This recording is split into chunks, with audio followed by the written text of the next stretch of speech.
What's up everyone, it's ENDYMION, and there is some explosive news surrounding the Marvel Cinematic Universe and Disney's troubles, with Kang the Conqueror's actor Jonathan Majors being officially fired by the House of Mouse following his conviction. Also, in order to make this video release on time, I'm just going to use gameplay footage of games I've played as B-roll while I talk. Cool? Okay, let's begin. To cover all the lore leading up to this, Majors was arrested back in March 2023 after his ex-girlfriend Grace Jabari was found unconscious in Majors' New York City residence. Majors then called the police, panicking, and this then led to the arrest of the rising actor. And since then, Majors has gone media silent as the legal disputes behind the scenes have been erupting in the months since. Many people came after Majors while others defended him, saying that he couldn't have done it. Regardless, in any of these cases, I always say let's wait until the facts come out to see if it's true or not, and lo and behold, it's now official. For months, Majors attempted to claim he was innocent, and there was a video that was allegedly shown during this hearing that showed Majors fleeing the residence and running about 6 blocks away from where the crime took place. After all of these legal misfires and allegations, Majors was let go by his PR firm, The Lead Company, which defended him, but alas now, it's impossible to deny. He has also been let go of his management group over at Entertainment 360, leaving Majors officially removed and severed from all sources and contact within Hollywood. And now following this, he has been officially fired by Disney and will no longer play Kang the Conqueror in the MCU. And this isn't even the end of his current movies getting ruined by this. And now that this has happened, Major's other film, Magazine Dreams, was looking for a company to buy the film, likely for streaming rights, or to distribute it internationally. Anyway, that film was set to release on December 8, 2023, but now it's likely never coming out. Even reading the synopsis for Magazine Dreams is a big yikes considering what is confirmed now. Its story states, Magazine Dreams follows aspiring bodybuilder Killian Maddox, who's played by Majors, who struggles to find human connection in this exploration of celebrity and violence. Nothing deters him from his fiercely protected dream of superstardom, not even the doctors who warn him of the permanent damage he causes to himself with his quest. Yeah, that's not exactly the kind of plot you want your movie to have when your lead actor is accused and now confirmed to be a known abuser, which is, well, you know, that's big yikes. I don't think we've ever seen such a fall from grace ever in Hollywood this quickly. After rising to prominence in films like Creed 3 and The Last Black Man in San Francisco, Majors then made his debut in the MCU with stuff like Loki and Quantumania. And even Loki Season 2 heavily hinted at and even featured the actor in supporting roles. But the question remains for the MCU, well, now what? Well, according to The Hollywood Reporter, they said, and I quote, Marvel has 2 courses it could take now. It could recast the part, although it is not clear how many actors would be attracted to a role from which one actor was so publicly fired. The other course is to redevelop its plans and refocus on a brand new villain. While Marvel sources are mum, there is indication that the studio has already been doing just that. In November, Marvel hired Loki creator Mike Waldron to work on a new draft of what was once called Kang Dynasty, but it's now being referred to as Avengers 5 according to sources. The studio has had months to plan for such an eventuality, and it's possible that Waldron was part of that course correction, end quote. If you ask me, I think the likelihood that we ever see Kang again, at least in this current continuity, is likely over. There's absolutely no way any other actor would realistically want to step into that role now, considering what has happened. Sure, some people could say, well, just swap the actor and it's fine, but let's be serious. Even before these allegations came out, which I remind you are now proven to be true, the Kang character was already not universally loved anyway. And Quantumania failed at the box office regardless and failed to recoup its costs, and was the start of Disney's banner year that was 2023 when it came to millions of dollars being lost at the box office. The best bet for Disney's MCU now is that they just completely remove the character. Just say Loki's actions in Season 2 defeated Kang or something and they just move on. Many fans think Doctor Doom is next, but I wouldn't waste him myself. If they wanted to keep with their multiversal Secret Wars-esque storyline, the most logical choice in my opinion is the Beyonder. To bring you up to speed, to convince you that it's the right idea, the Beyonder was originally the main villain in Marvel's original version of Secret Wars. He's a multiversal godlike being that exists outside of the known multiverse. He's somewhat childlike and playful and is able to create his own pocket dimensions. Think somewhat like how the Spot is in Spider-Verse, but way more insane and much more powerful. The Beyonder gets his name from the race he originates from as well, and he has a personal connection to another character named Molecule Man, who was a New York City scientist who, through an experiment gone wrong involving a particle accelerator, was able to tear a hole in space-time and was given powers over reality on a cosmic scale. Molecule Man would then come into contact with the Beyonder because this connection basically tethered Molecule Man to the Beyonder's dimension, and then this allowed the Beyonder to become aware of the Marvel Universe. So, yes, in a sense, kind of the Beyonder is almost not even a Marvel character, but is simply an ancient being that exists outside of everything in all realms. He just so happened to come into contact with the Marvel Universe by chance. They could also just rewrite Kang's obsession with his future tech as being iterations of Molecule Man's wand or something. And the multiverse war Kang was waging can just be rewritten to fit the idea that he was trying to gain the Beyonder's powers. And then by doing what he did, he ended up bringing the Beyonder's attention to the MCU and threatening all of existence. And you can just say Kang was pruning the sacred timeline with his TVA army in order to ensure the Beyonder didn't have a way back into the multiverses that contain the Marvel characters that we all know. And then they can just rewrite Kang Dynasty to be about Molecule Man and the Beyonder, and then Secret Wars can be as it was. Since in the original iteration, the Beyonder brings all the Marvel heroes to Battle World in order to fight for his enjoyment. And in the Jonathan Hickman version, Dr. Doom steals Molecule Man's powers and creates Battle World, which he rules over for a time until Reed Richards gets Molecule Man's powers, and the result of that story leads to a reboot of the Marvel Comics as we have it today, warts and all, obviously. Regardless, I think the Jonathan Majors scenario is unfortunate, and not just for the MCU, but cinema in general. And I think the meta going forward for many studios is going to be to not place such big franchises upon newer actors like this ever again. It doesn't mean it won't happen again, of course, but the big problem for Disney anyway was that Kang was their first big bad that was directly tied to a non-CGI character face, in this case Majors. Whereas with Thanos, he was obviously CGI, and let's just say hypothetically if Josh Brolin, who played Thanos, was accused of something during the time of those movies, it wouldn't be as big of a deal because Disney could just recast the character and get a sound-alike instead. But since Kang is literally Jonathan Majors, yeah, that complicates things. I wouldn't be surprised if going forward you never see a major villain, pun not intended, that has such an arc attached to them ever being not CGI'd completely or wearing a mask or something ever again. Likely, whatever the main big bad is going forward for the MCU, if it's Doctor Doom, it would work because you got the mask, and whoever plays him can be replaced easily thanks to that mask.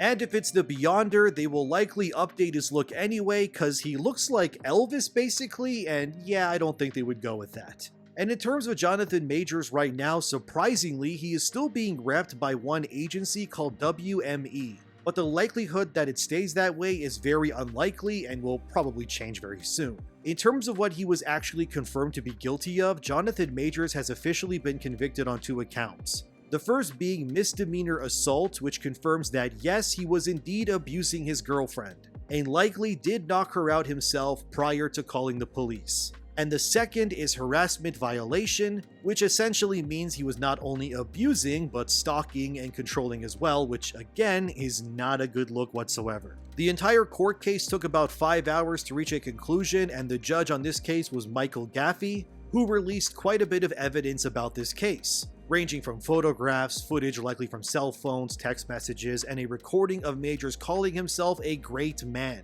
as to why his now ex-girlfriend should not file charges against him. The text confirmed that Majors was actively trying to convince his ex Jabari of not going to the hospital, and this particular set of texts were from another separate alleged altercation that actually happened in 2022. So yes, this means Majors has abused Jabari before already prior to this. In another audio recording, apparently Majors was quoted saying that he demanded his ex to act like Michelle Obama, and he wanted his ex to be his Michelle to his Barack. Which means this guy genuinely thought of himself as not only a great man, but probably thought he was godlike and untouchable. And during this entire court case, Majors was being supported by his now current girlfriend, whose name is Megan Good. And I have no idea if they're still together, but if she's smart, she's probably going to sprint another 6 blocks in the opposite direction now that he's guilty of all accounts. And the Manhattan District Attorney Alvin Bragg also released an official statement following this, and I quote,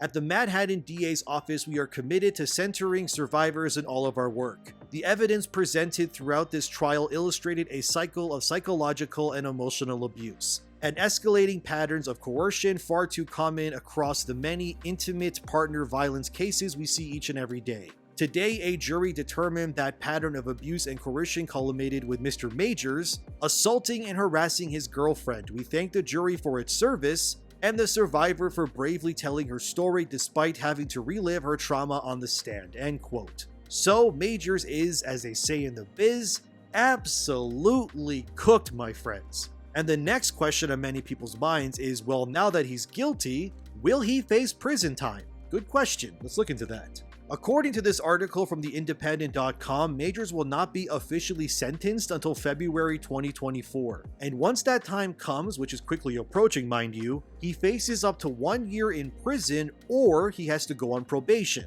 And since he is a Hollywood star, or I guess former now really, he will likely be on probation. However, the reports get more damning the more I looked into it. Turns out, when it comes to abusing Grace Jabbari, Jonathan Majors was accused by her beyond everything else I already stated, to at one point slapping her across the face and then forcing her into a vehicle against her own will. Which, I mean, if that's true, tell me if I'm wrong, but isn't that technically a form of kidnapping? It is, isn't it? Am I wrong? I don't think so. That sounds like a kidnapping, dude, but alright then, moving on. During the closing of this case, prosecutors called the entire thing by 4 words, which were control, domination, manipulation, and abuse. And Assistant District Attorney Kelly Galloway said that this entire case is not a revenge plot devised by Jabbari against Majors or anything, and that it is simply a woman who was afraid for her life and had to do what she did in order to ensure she was no longer abused. So this all but seals Majors' fate, and in terms of Hollywood, once you're not only accused, I mean that's bad enough these days,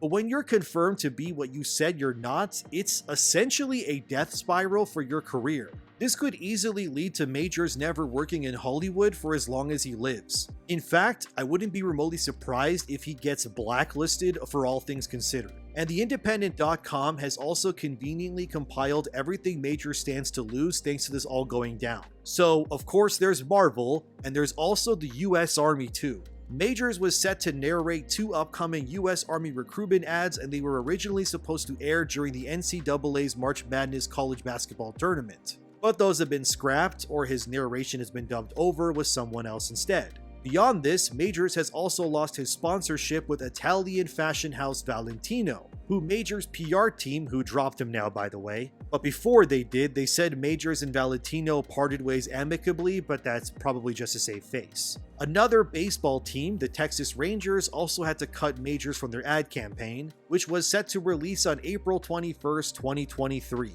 He has also been let go and removed from an upcoming movie called The Man in My Basement, which was based on the Walter Mosley novel. Apparently, they're recasting his role, and William Dafoe is in that movie as well. What else? Jesus, it keeps going. He was supposed to be in the Otis Redding biopic called Otis and Zelma, but he's not in that anymore either. Here it says that Disney had actually acquired the rights to Magazine Dream, so damn, they were banking hard on Majors being a big star. Now they have a movie that they can't even release anymore. Damn. He's also been taken off the Gotham Film and Media Institute board and its Sidney Poitier initiative as well. Okay, that looks to be about it. Wow, damn, that's a lot, man. And as I was making this video, there's been even more information revealed surrounding what exactly went down behind closed doors, so let's look into that now. According to TheGuardian.com, based on what Grace Jabbari said during the trial, things turned physical between her and Majors when she noticed that he was getting, as she puts it, romantic texts on his phone that were not from her, of course. The Guardian then said when Jabbari grabbed the device from his hands,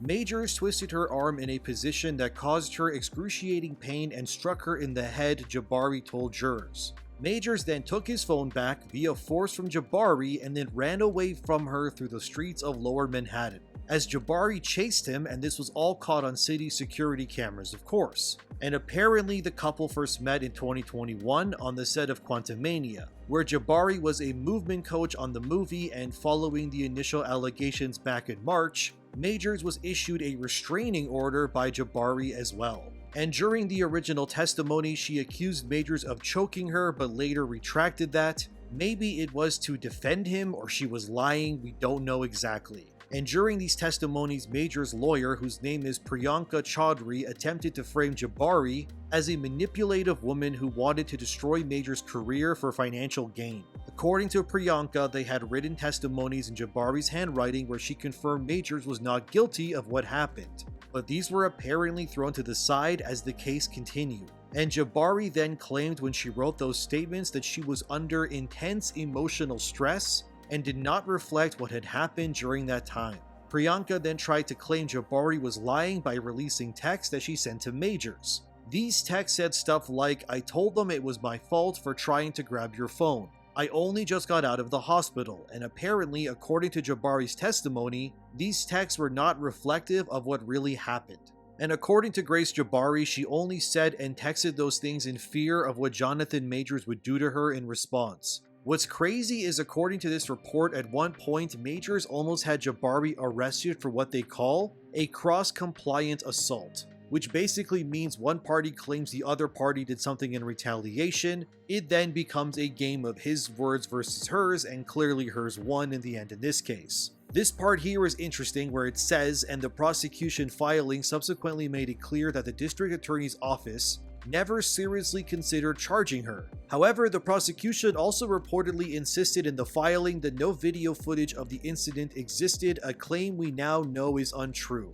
And as info unfolds, remember how I said Majors allegedly attacked Jabari before in 2022? It's now confirmed via this report that it happened in London, and Jabari did receive medical care for whatever Majors did to her, which again is a big deal.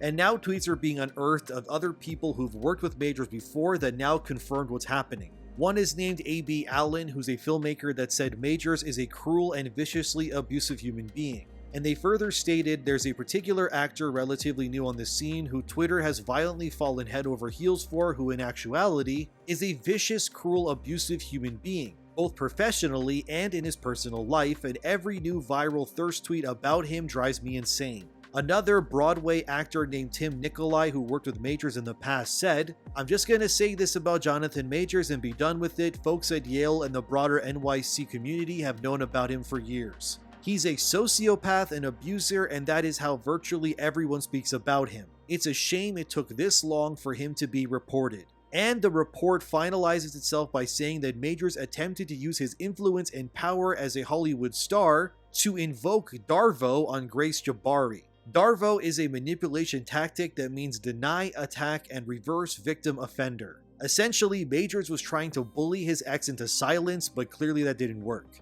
If I had to wager, he likely threatened her by saying he would use his power to ensure she never worked in Hollywood again or something. But now as the dust settles, the tables have turned, and that, my friends, is the ultimate endpoint of this trial so far. He was really set to be the next big name in Hollywood, and now he's going to become the next cautionary tale for up-and-coming stars now. Majors really could have become the next breakout star alongside the other legends. But clearly, like many others before him, he allowed the fame and power to warp his sense of judgment. And he became an abuser, and if he does ever go back to Hollywood in some capacity, it'll be years before he clears his name. But as of now, that's what we know, so let me know what you think in the comments below. Like, subscribe, and share the video if you enjoyed it. Thanks to my patrons as always, and have a wonderful day. If anything else happens, you already know I got my ear to it. I'll see you in the next one.